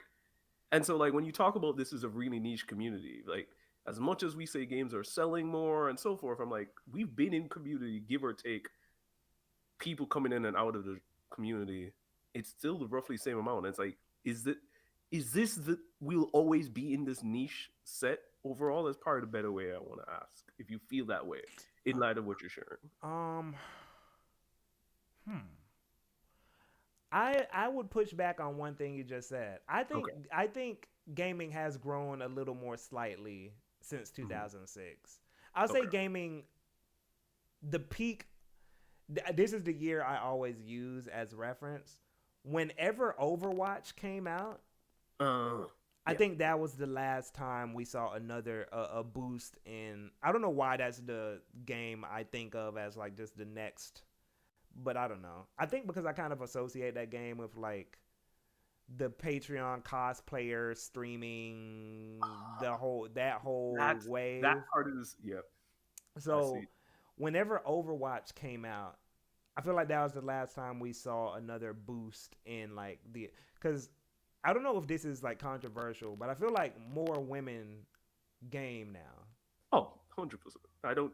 I I think. don't, I, or I think okay, between that and the indie, like regular, at least for the woman I know, is like regular women will play indie games, and that's yeah, a more like a gaming space now yeah, for that. And yeah. obviously, they don't just play indie games, but I'm just No, saying no, like no. I that. get no. I get you. Yeah, yeah. It's again tricky to talk about. Right, that's I was I like need trying to be probably should have a woman on, but right. to talk about that. But Yeah, I feel like more women game now. Or if that isn't the case, then more women are open to showing the fact that they game. Probably because like it's easier to find other women that game yeah. and I don't know if you saw the Twitter stuff going on with what I'm saying. Again, separate topic. I should probably have a woman Yeah, on to talk about that. But again, because I was taking a break from Discord, so I didn't even want to like get into that conversation about yeah. what was happening with the black girl gamers. But um, yeah, so overall though I feel like they have more safe spaces to Mhm. like be in community with each other Each other. because of Yep. social media and stuff like that. So I feel like that's a mix of like more women feeling like, oh, okay, I can get into gaming because like there are other women gaming and I don't have to deal with like Right. annoying It, guys being weird or something. So and so, if the more you describe it, I wonder, Van, it's like that idea of so we're talking about for us community becoming narrowing as we've gone, but for I guess for a lot of adult women, they might be feeling like the it might be a small thing, but at least they may be getting a deeper community. hey, we didn't even think about the gender dynamic there. Right. That's what I was like. The minute you Yeah, said, I was like, they might be getting a deeper sense of community through their gaming experience in ways yeah. that Guys who've because yeah, okay. guys who've Oh, kind of like been in. It's a guy hobby. It started off as a guy hobby. Air quotes. I don't mean right. literally. It's just for guys, but I mean like Stereotype. stereotypically is a guy hobby, right? So I feel like for us who've had to be in these spaces for a longer amount of time, we may have had our development with community is just a little bit different. Mhm. And add the race modifier to it also, and then that adds. It's just a lot of because we can even get into that conversation about how um, gaming while black was a little different back then. Not saying because let it be clear, niggas been gaming. Niggas, just like what the women say, it's like women been here. Niggas have been here. It's Yeah, old. we've been here, but It's the community aspect of it is different now. I think that's pretty much what I'm saying. It's like, yeah, yeah. I mean, yeah. Just as like to highlight the modifier of community, I circle Nintendo spaces, right? yeah. And I don't want to overly stereotype the white Nintendo fan and what that can mean, but there is You're hurting a the little bit. stream, man. You're hurting the stream. No, I'm joking. I got my white my white brothers. I love y'all. My white brothers and sisters. We love y'all. This is We do, we but it, no. Please stay. but, but we're just, we're just talking about stereotypes. We're just talking about you, stereotypes. Go I on. will, I will, I will use this YouTuber as an example so we can at least shift so you can get where I'm thinking about when we hear certain things about like gaming relevance Yeah, and the way in which that some folks in this community, and I think it's their whiteness, how they perceive what's happening around them, Mm-hmm. it's like, oh, even though I'm a like them, there to play primarily Nintendo games, or that's the system I find most interesting. It's like that modifier officially creates a distance of being in community, even though we both double like, even though me and that person both bought a Wii U, Yeah. it's not enough. Mm-hmm. It's not enough. I'll tell you one story that happened with me when I was in college, and Pokemon X and Y had just come out. Um, so I was going around campus playing my 3DS. You know how like when the next class is about to start, you Mhm. might stand outside before Oh you yeah, go in. Okay. So I was waiting on my next class to start. So I was just sitting on the floor playing Pokemon X and Y, right? But then I noticed there were like three other kids playing Pokemon X and Y. I didn't know them, but like I was just like they weren't kids, they were other students. right, Um but I was like, "Oh, they're playing Pokemon X and Y too." And they were just kind of like just circled around each other just playing. And I was like, "Oh, okay, like I'm going to go up to them like and like we'll make a little Pokemon X and Y circle. right. Let's go, right?" So I went up to him and I was like, "Yo, y'all playing Pokemon? Like I got like yo like who's your starter? Like da da da da. Just letting them know I played the game too and stuff."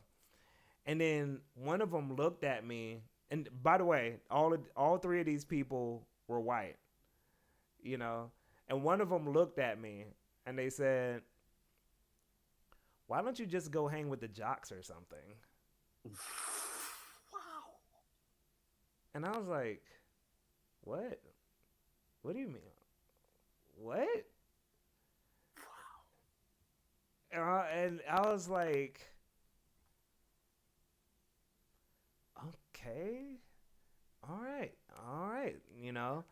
And I just kept it moving. You know what I'm saying? I was like, all right, whatever. I don't know what he meant by that. I don't know if they thought I was somebody else or they mistook me for I don't know what was going on there. But and this was I was in college by the way in 2013. This wasn't like this wasn't like an old like Right, like this is still recent. this is recent times. So I was just like, okay, all right, you know, and I just that moment just sticks out in my mind when we talk about the idea of there's still this like default distance.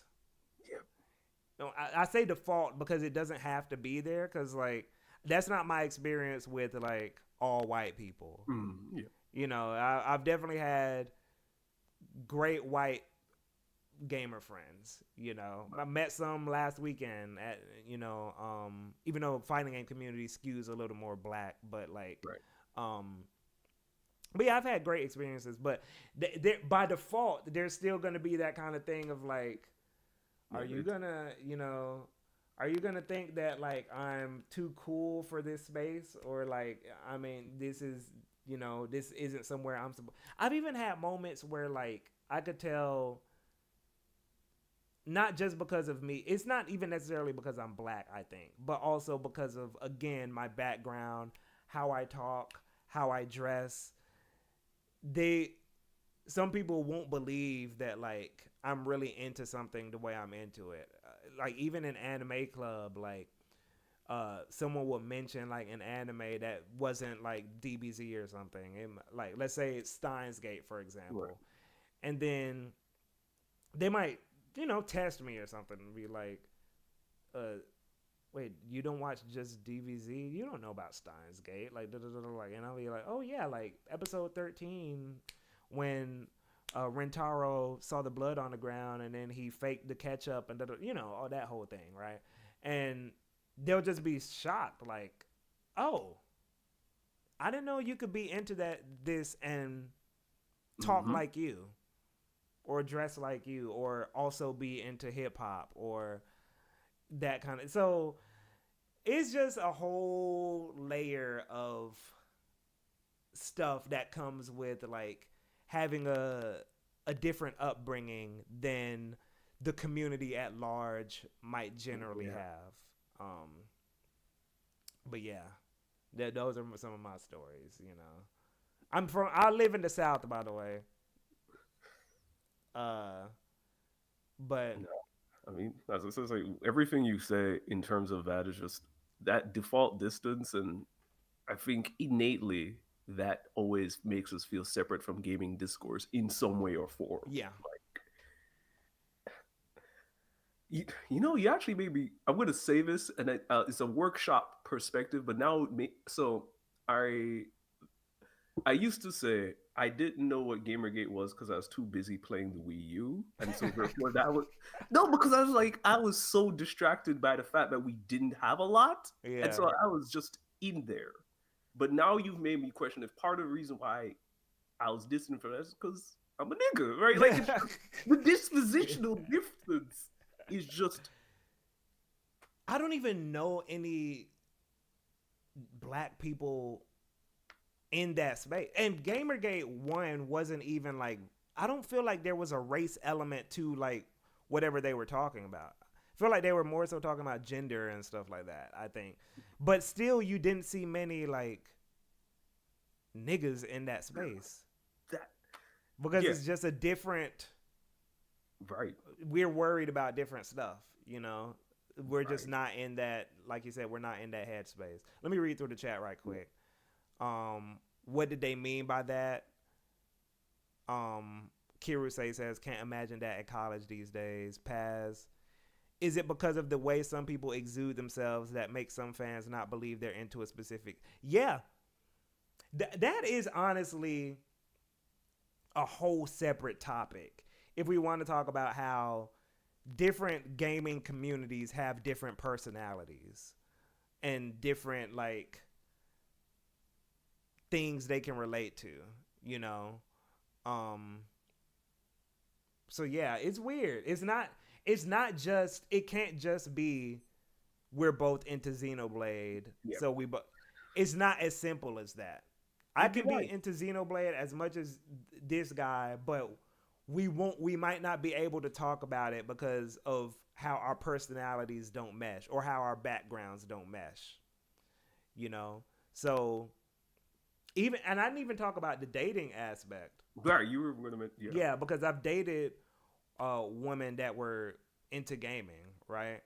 And this could also be a totally different topic, but yeah, I've also dated women that were into gaming, right? And um and when I say into gaming, I mean they were in these spaces for Hmm. real. You know what I'm saying? So even that, even being into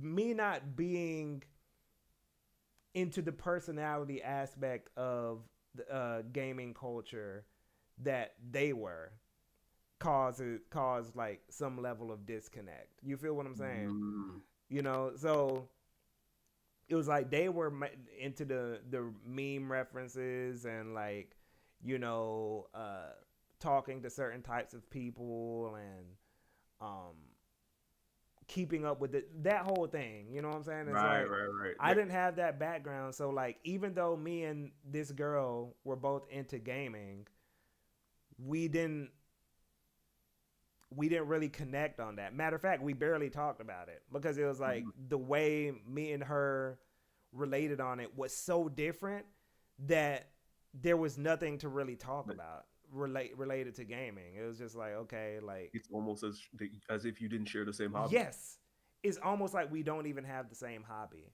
But I think people just look at the hobby and not the person and think like, oh, because we have the same hobby, we can relate to each other. It's like, it's not that simple, you know. It's not that simple. There's a lot of my best friends. I'd say most of my best friends aren't into gaming like that, you know. Um, because I feel like disposition is more important or personality is more important when it comes to who you relate to. Yep. than hobbies or interests. Um, You know, that's. I think that's a powerful statement. yeah.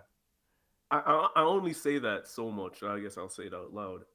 I dispositions is hard for me to find, and so often, especially because I feel like dispositions are so specific, Mm-hmm. I often go back to looking for community through Hobbies. interests, Yeah. right? But even then, because of who I am, that always is always going to be limited because it's still me carrying my dispositions into that Into space. that space. Yep. It's hard, especially as you get older, when as your personality becomes more defined. There, your personality becomes more defined, and I don't know if you find this in the same space. In the working spaces I'm at, there's the drastic difference between my upbringing and my coworkers. It's like my job now is to find new connections that have nothing to do with these things if I want to find a social life. Mm-hmm. Yeah, 1000%. Um, but bro, I think we're at 2 hours now. Oh, there. Yeah. I'm gonna go through the chat right quick. Um, Scarecrow says I also totally missed Gamergate. I still don't fully know what happened. Um, Ace Thunder says it's like how rap didn't become nerdy despite black artists making video game and comic book references since the beginning until white artists started doing. Yo, Ace, Woo! Ace, bro, that is a conversation. If we want to talk about like how nerdcore rap only became nerdcore rap when white people started doing it, even though the Wu Tang and like all them been Ghostface doing that. debut single is Speed Racer. That's his debut single as a solo for. Yeah, I always get so. Hey man, that is a conversation. That is a conversation for real. That's like real talk. Um, hold up.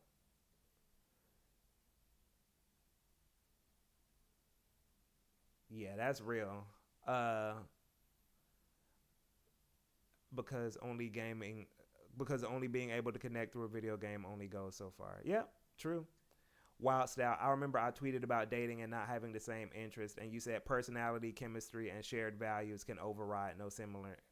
Oh yeah, I said personality, chemistry, and shared values can override no similar interest, but similar interest can't do the reverse.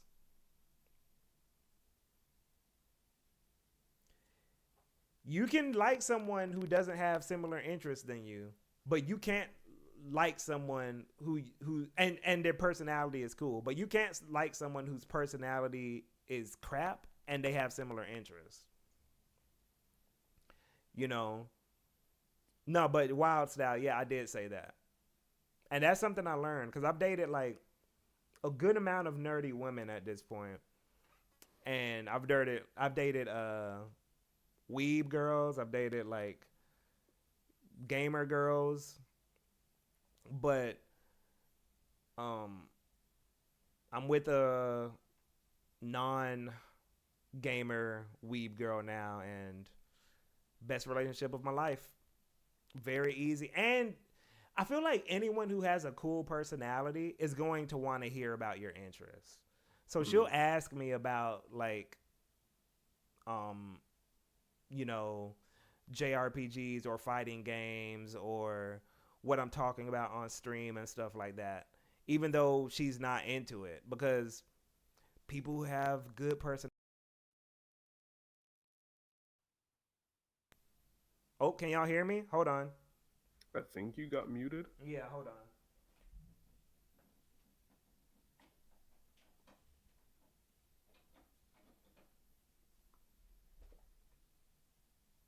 Hold up.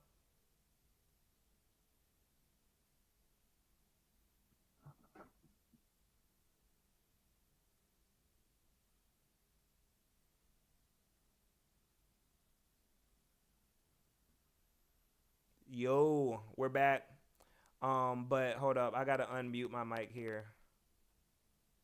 You can hear me now, bro. Okay, we lost them, but we're gonna get them back. Yeah, the image is good now, but I need to get Yo. yeah, I can hear you. You can hear me now, bro. Yes, yes. Okay, so yeah, I don't know what that was about. This fucking streaming, man. I tell you, right? Streaming's crazy, guys. So difficult. But yeah. So people with good personalities are just going to want to relate to you on stuff. It doesn't matter if like they know what you're talking about or not. Um they're good listeners and they're curious people. That doesn't take, being a gamer to, Mhm. cuz on the flip side, there are gamers who they're not curious about other types of games. You know, there'll be gamers, but they won't want to hear about like King of Fighters or Xenoblade or Shin Megami Tensei because they're not curious people at their core. So personality is more important.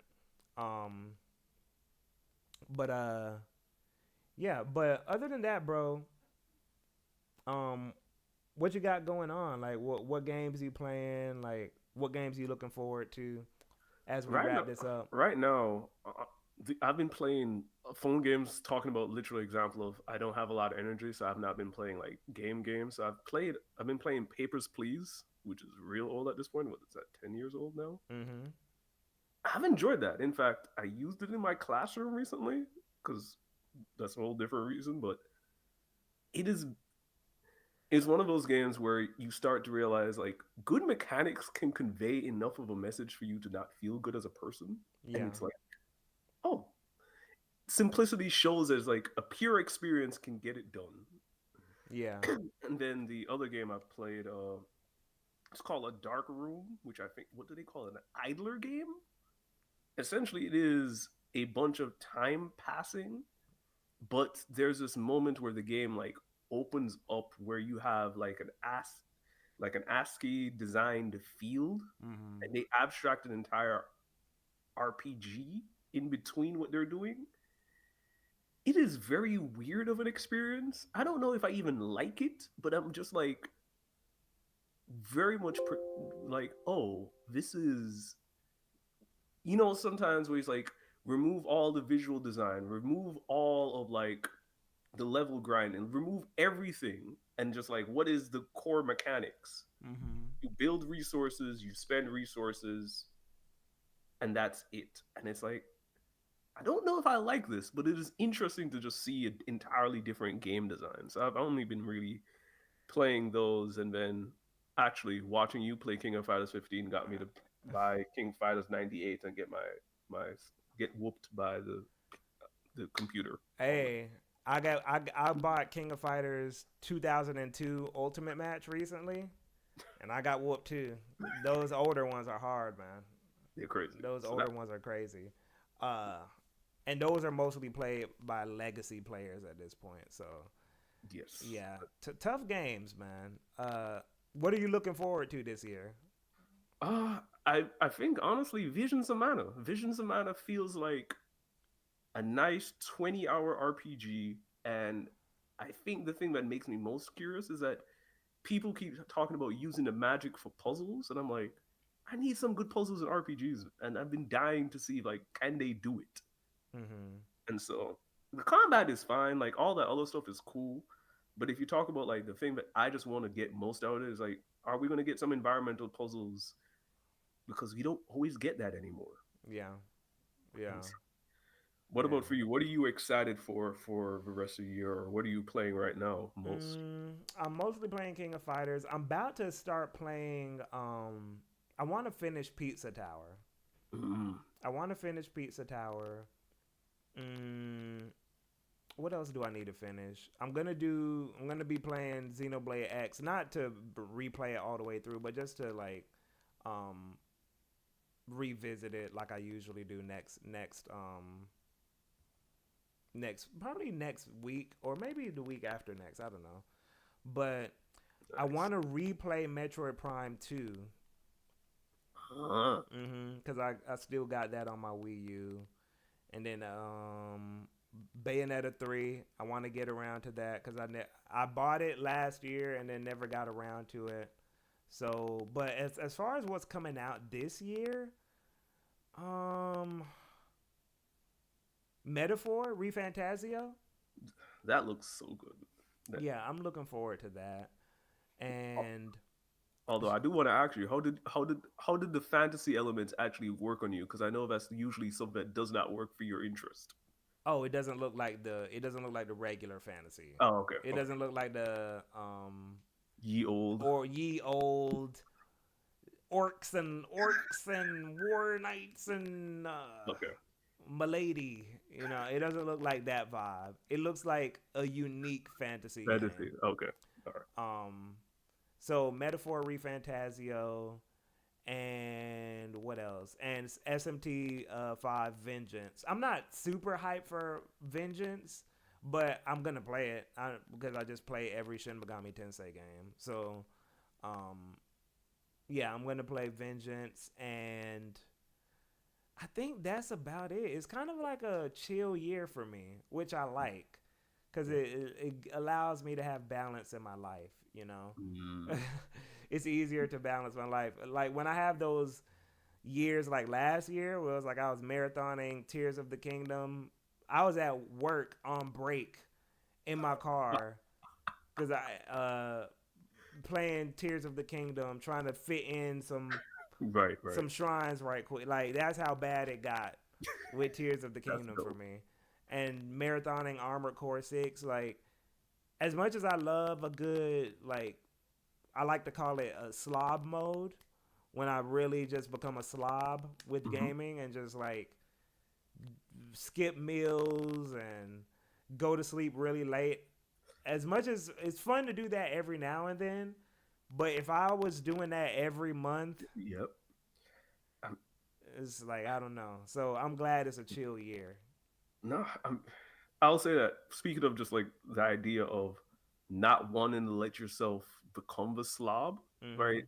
Like that's yeah. You talk about being an adult, and so, like I literally the only reason why I have not beaten Xenoblade 3 is that the days that I bought it, I played it for 25 hours in like a span of a weekend. I'm like, this is not healthy.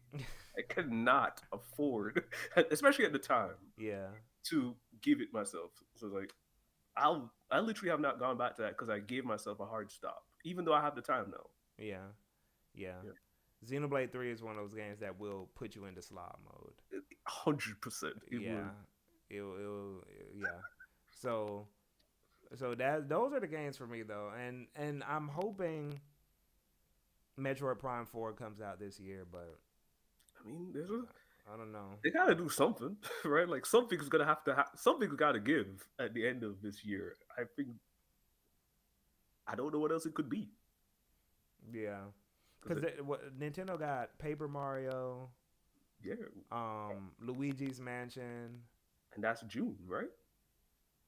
Yeah, so yeah, Yes, they gotta have other stuff. they gotta have at least two other stuff. I'm Mm-hmm. gonna put my bets on Fire Emblem and Metroid, and that'll be the end of this year, basically. Yeah, I don't think they're gonna go crazy this year though. Yeah, No, yeah, they're just chilling. But yeah, they're gonna have their one big thing. Um, but yeah, those are the games I'm looking forward to. Um, I'm probably forgetting something, but yeah, I'm more excited to Dial 8220 says that's a Switch 2 game. I think Metroid Prime 4. I think it's gonna be both. I think they're gonna do like how they did with Breath of the Wild. It's gonna be a version on the Switch for Metroid Prime 4, and then like the ideal version is gonna be the Switch 2. I think they're gonna do both though. I'm with you. Um, but we'll see. We'll see. I don't know. Um, but yeah, bro. You got anything you want to plug? You got anything you want to? Yeah. I'll plug Menu Combat. That's a JRPG podcast to the weird JRPG cats in the chat still. If you're the weird JRPG guy in your group, that's what this chat is, the podcast is. Yeah. And then so you can find that on Spotify, Apple Podcasts, and then you can find me on Twitter, Blue Sky, and Threads, Instagram. You be using threads? I'll be using Threads. I'm trying to. I feel like people are there, but they're not talking yet, and so I think them and Blue Sky are in the same space, but I at least see more people talking over in Threads. Gotcha. It's Okay. just harder to. I find both places harder to find people to talk to, but I be seeing folks, so I'm hoping. I don't know what it will take for any of those two to take over from Twitter, but on all of those, I am the Wolves Den 25. Same thing with TikTok. And so if you go to any of my pages, you'll see me talking about menu combat, which also has a Twitter. So, Okay. Man, bro. man, We're thank you. this was a cool conversation, man. This No doubt. got this No doubt. this got really interesting. Yes. We're gonna have to talk. You're gonna be a regular on here though. You know, we'll talk more. Yeah, But and we go. And when I get back to Nocturne, we going I'm gonna try to get you back on menu combat. So hopefully I'll beat Jose so we can actually talk about the rest of that for me. hey, real talk, man. But bro, I appreciate you. Enjoy No the doubt. rest of your night.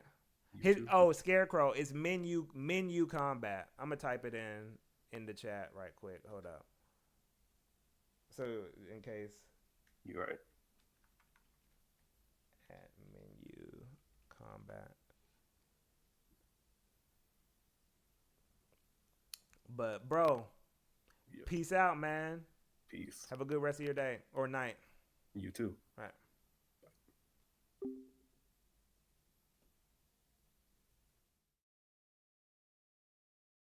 Oh, this was cool. This was real cool. Uh, I hope y'all enjoyed that. This was a very real life, mature conversation. Um, and I might have to wear contacts from now on because I hate this ring light thing. Very annoying. Um, but you guys, I appreciate y'all. Um, peace out. Say bye.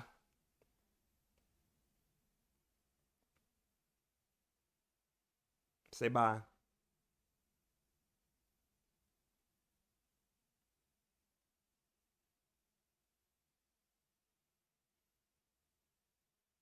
Wild style. Appreciate you, man.